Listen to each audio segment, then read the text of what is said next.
बिस्मिल्लाहिर्रहमानिर्रहीम। अस्सलाम वालेकुम। निगरान वजीर आजम ने कहा है कि हुकूमत महंगाई को कम करने के लिए मौसर इक़दाम कर रही है ताकि आम आदमी को जल्द रिलीफ दिया जा सके। पाकिस्तान के मुमताज और वाहिद नोबेल इनाम याफ्ता साइंसदान डॉक्टर अब्दुल सलाम आज लंदन में इंतकाल कर गए। सदर ममलकत और वजीर आजम ने उनके इंतकाल पर ताज़ियत का इजहार करते हुए इसे मुल्क के लिए नाकाबिल तलाफी नुकसान करार दिया है।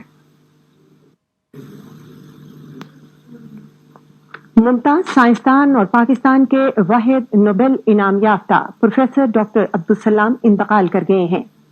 उनकी उम्र 70 साल थी। डॉक्टर अब्दुल सलाम, जो पार्किंसन के मर्ज में मुब्तला थे, लंदन में पाकिस्तानी वक्त के मुताबिक आज सुबह 8 बजे इंतकाल कर गए। प्रोफेसर अब्दुल सलाम जनवरी 1926 में झंग में पैदा हुए। उन्होंने 1960 के अशरे के वस्त में यूनिफिकेशन के उन्वान से थ्योरी पेश की। उस वक्त उनकी उम्र 40 साल थी। उनकी थ्योरी का नजरिया था कि बिजली और न्यूक्लियर फोर्स दरअसल एक ही कुव्वत है। हमारे ये नजरिया वहदत दो कुव्वतों के दरमियान है। वो कुव्वतें हैं बिजली की कुव्वत और वीक न्यूक्लियर कुव्वत। हमारा नजरिया, मेरा और मेरे साथियों का नजरिया ये था कि ये दोनों कुव्वतें एक ही कुव्वत का करिश्मा है, अलहदा चीजें नहीं है।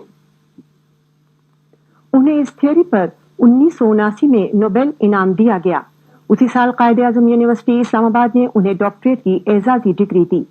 तबियात के शोबे में दुनिया की 36 यूनिवर्सिटियों ने भी उन्हें डॉक्टरेट की एजाजी डिग्रियां दी। पंजाब यूनिवर्सिटी ने डॉक्टर सलाम को 1957 में एजाजी डिग्री दी थी। डॉक्टर अब्दुल सलाम को तबियात के शोबे में शानदार खिदमात अंजाम देने पर 20 बैनुल-अक़वामी इनामात और अवार्ड भी दिए गए। सदर जनाब फारूक अहमद खान लगारी और निगरान वज़ीर आज़म मलिक मेराज खालिद ने डॉक्टर अब्दुल सलाम के इंतकाल पर दिली अफसोस और ताज़ियत का इजहार किया है। सदर ममलकत ने अपने पैगाम में पाकिस्तान के लिए प्रोफेसर डॉक्टर अब्दुल सलाम की खिदमात को खिराज तहसीन पेश करते हुए कहा कि उनकी मौत से नाकाबिल तलाफी नुकसान हुआ है और इससे जो खला पैदा हुआ है उसे तवील अरसे तक पुर नहीं किया जा सकेगा। निगरान वज़ीर आज़म ने अपने ताज़ियती पैगाम में साइंस के शोबे में डॉक्टर सलाम की गिरां कद्र खिदमात को खिराज तहसीन पेश करते हुए कहा कि डॉक्टर सलाम ने बैनुल-अक़वामी हलकों में पाकिस्तान का नाम रोशन किया। पाकिस्तान टेलीविजन ने प्रोफेसर अब्दुल सलाम पर एक खुसूसी प्रोग्राम तैयार किया है जो आज रात 9:50 पर पेश किया जाएगा।